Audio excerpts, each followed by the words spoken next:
Learning Additional Languages, Part 1, Module 2, Unit 1. The language instinct. Is there one? Do humans have a natural instinct for acquiring languages? And if there is a language instinct, do adults have access to it, or is it only for kids before a certain age? So today's main point is here. I'm going to read it to you. Scholars disagree about the language instinct, this idea of universal grammar, UG. But we can find some support for universal grammar, and I'll talk about those in today's talk.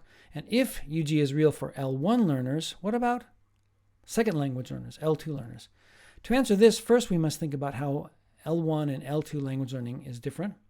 And I'm going to claim here that we may instinctively acquire advanced L2 ability without a lot of study, as long as we have access to big data.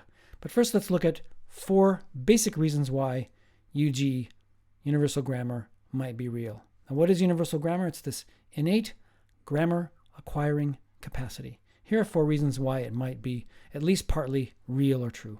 1, universality. There are no primitive languages on Earth.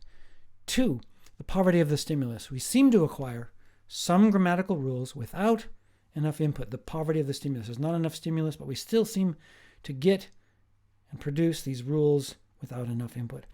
3, creativity.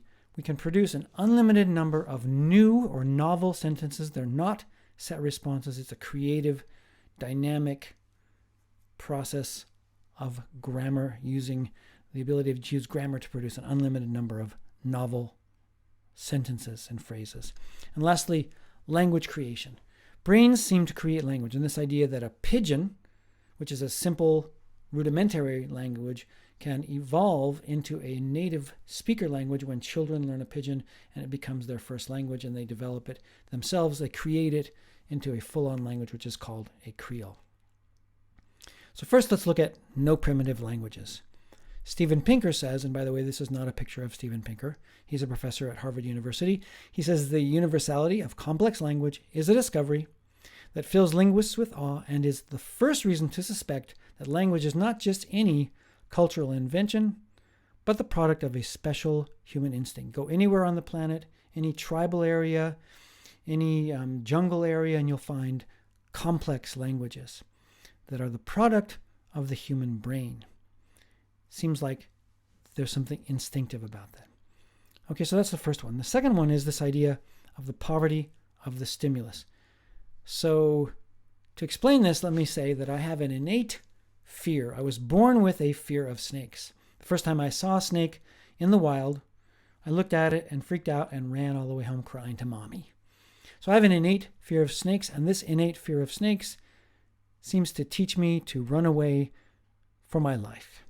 Right? So children also seem to have an innate knowledge about how to acquire language. Right? They receive insufficient input to acquire the rules. I didn't have a lot of input about snakes, but when I saw my first one, I thought, time to run. So the children in a similar way have received insufficient input to acquire the rules, and so we call this the poverty of the stimulus. So I'm going to briefly explain one experiment from this guy, Peter Gordon, who asked children this question.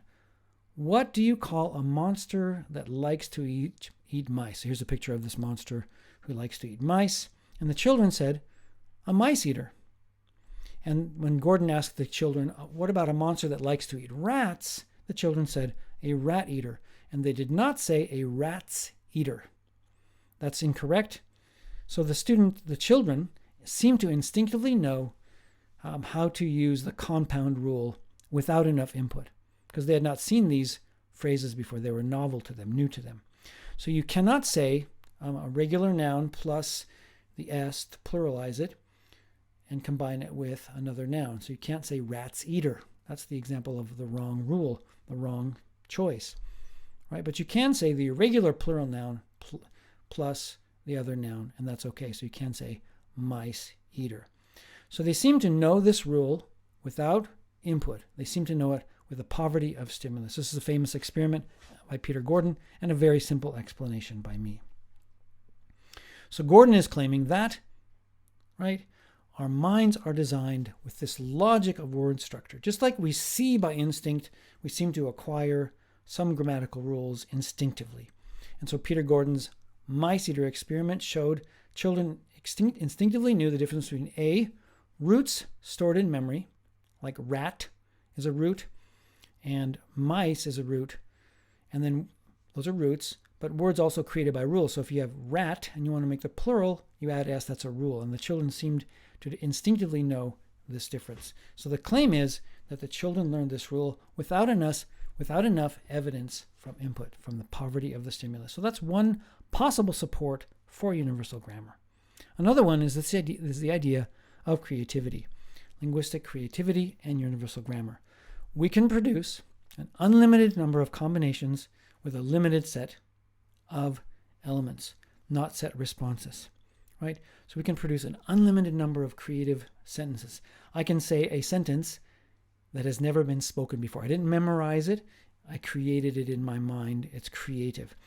And one of the features that allows us to do this is this design feature of recursion. The idea that we can put a sentence in a sentence in a sentence in a sentence, and we can basically do it forever. A picture here is of a chess game in a chess game in a chess game in a chess game. It's embedded, it's recursive. And so we have this recursive linguistic creativity that seems to indicate some kind of instinctive knowledge of grammar. But I think the best support for universal grammar, UG, a language instinct, is this idea of language creation. So let's look at this idea of language creation. The idea is basically in 3 words: brains create language. And then we have this idea of a pidgin that evolves into a creole. So a pidgin language is usually a rudimentary language that is spoken by 2 or 3 different cultural groups, and they borrow from each other's languages, and they use a simple grammar, simplistic grammar, and they are able to communicate about their daily needs. But if children grow up speaking a pidgin, they become native speakers of that pidgin, and the pidgin evolves and becomes something beyond that. It becomes a fully complex language, and a language that graduates from being a pidgin turns into something we call a creole. And one example of that is the famous case of the Nicaraguan Sign Language. So there were a number of children all around the country of Nicaragua who learned home sign, which is kind of like a pidgin. They learned to sign with their parents and their friends around them, but they were brought together in a school for the deaf, and they started learning each other's signs, and as they signed, the older kids seemed to have like a pidgin-like language, but the younger ones seemed to develop a more complex, a more native speaker-like language. As they turned this simple language into a complex language, they turned the pidgin into a creole. Their brains created a full language from the simple language creation. So those are 4 supports for UG, but let's go on and ask a question that maybe we care more about, and that is, can adults get UG? Children seem to have access, right, to the ability to learn language without trying. How did they do that? Well, we're different from children. Adults are different from children. For example, we have knowledge about another language. Children just have like sort of a blank slate in a sense. Of course, the idea of universal grammar means that they bring something to the blank slate. But children do not really have a knowledge of another language. Adults also have cognitive maturity. Our brains are developed. We have metalinguistic awareness, so we can treat language as an object. We can analyze grammar and analyze sentences. And we have knowledge about the world that children may or may not have. But we also, as adults, might have anxiety about speaking. So these are some basic differences between L1 and L2 learners. But the question is, can adults get UG? And I think a key variable, what are they? What are the key variables? Well, one is the amount of time and the amount of data, and they're kind of related. Time and data are related because you need a lot of time to get a lot of data. So let's look at a high school senior in Japan studying English. By the time she is a senior, maybe she's had 761, nearly 1,000 hours of instruction, which is about 100 days. The student will usually say, I've studied English for 6 years, but I'm not so good. Actually, they have not studied for 6 years. They've studied for 100 days. Native speaker, high school senior, may have had, if you think 8 hours a day of English input, about 50,000 hours of data. So you can see the big variable, the really significant variable is the amount of time and data that we get between L1 and L2 speakers. I think that's the most significant point. So as we conclude, please remember the 4 supports for UG. universality. There are no primitive languages. 2, the poverty of the stimulus. We seem to acquire rules without enough input, like those kids did with the compound rule. Creativity, we can produce an unlimited number of new sentences without set responses. And language creation. Brains seem to create language. Do adults get UG? Well, we don't know. But we do know this. We can get big data. Now, of course, the best way to get big data for learning a second language is to live abroad. And the second best way is to read big. Remember that if you read 2 million words in English at an easy level, just right for your level, that's about the same as living abroad for 1 year. I would say that 2 million words of easy reading would be big data. So that's all I have for today on this topic of learning additional languages. Thank you for listening.